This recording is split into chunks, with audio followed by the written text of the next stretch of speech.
I'm an internist and a critical care specialist.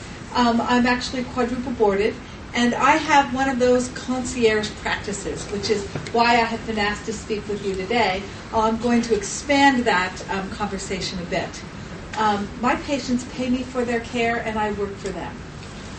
And that, I think, is probably the most important concept that we can draw from, hopefully, this conversation today about healthcare reform. Just to express a couple of conflicts of interest, just so you know, I am politically active. I'm on the Board of Trustees of the CMA. I'm on the House of Delegates of the AMA. And so I don't want any conflict to come between us, so you understand where I'm at. In any event, I'm here today to talk to you about the direct practice of medicine. Again, I work for my patients. They pay me once a year. There are any number of means by which we can directly work for our patients. I have a retainer practice, and as I said, my patients pay me once a year, but that is not the only way this can work. Patients can pay for physicians on a basis of per event when they come to visit the physician or when they go to the hospital. And any other number of agreements can be worked out. The important thing that I want to address today, though, is that we physicians, doctors, professionals, trained professionals, need to get back to the business of working for our patients. And that needs to be central to any healthcare reform. I often tell my friends in the insurance industry, and by the way, they are my friends. I talk to them all the time. And they're actually very, very reasonable with me because I respect them and what they do. Ralph does an excellent job. Insurers as actuarials are incredibly important to the business of healthcare. But that's where their business stops. And I am very fluid in telling them to get back to their cage. They need to be they don't need to be doctors. They shouldn't be doctors. And similarly, I tell my doctor friends that we need to stay in our cage.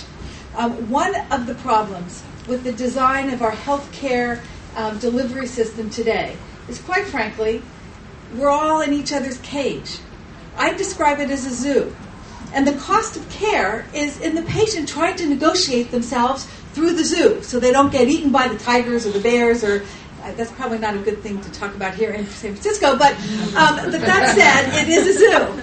And if we each stayed in our cage, and physicians did their professional best, and insurers did their professional best, and the government did their professional best, and everyone stayed in their cage, then I think that we would actually move ahead.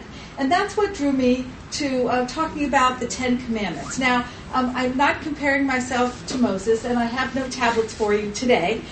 Those come by prescription and on an individual basis. And I don't have a beard. But nonetheless, I believe that the 10 Commandments was probably it's a brilliant design of how society deals with one another and how constructs are established. And indeed, if we could reestablish that in the healthcare industry, I believe that we could actually re-articulate healthcare reform and get something done. And thank you very much, Arnie, for telling everyone about my letter to the editor in the Wall Street Journal. That was very exciting, and I'll read it to you now. It's the one thing I will read to you. And this letter was written to address an editorial about mandates. We could further the conversation and move the nation towards a more viable means of reform if we start to encourage Americans to invest in their health and make health-related opportunities more available in the free market. In most every state where attempts were made to achieve universal health care through government mandates, the end result was an increase in the uninsured and an increase in the cost of insurance premiums, Massachusetts being the last case in point. More states and the federal government should encourage the purchase of basic catastrophic coverage through the private marketplace. Catastrophic coverage to insure against accident and sickness is an affordable and necessary expense that most Americans would engage if offered. Reforming the marketplace does not require the government. It requires a free and competitive marketplace and a belief that Americans are capable of making good life decisions for themselves. The important thing there is, indeed, just as Ralph was saying, we have a garbled conversation I call it gibberish, about healthcare reform because the terms are misdefined. I mean, if I told you that you had a urinary tract infection but you really had a brain tumor, you wouldn't come back to me as a physician. But we talk about health insurance, and you can't insure against health. So how can we expect a conversation to move forward if the definitions at the get-go are entirely inappropriate? And that was the purpose of that letter. I wanted to change. I still want to change. I think we need to change the vernacular. Insurance is an absolute necessity. I have it for my car, just in case I wreck into somebody or somebody wrecks into me. I have it for my home. God forbid there should be a fire. It was fascinating to me when my mother talked about her Medicare.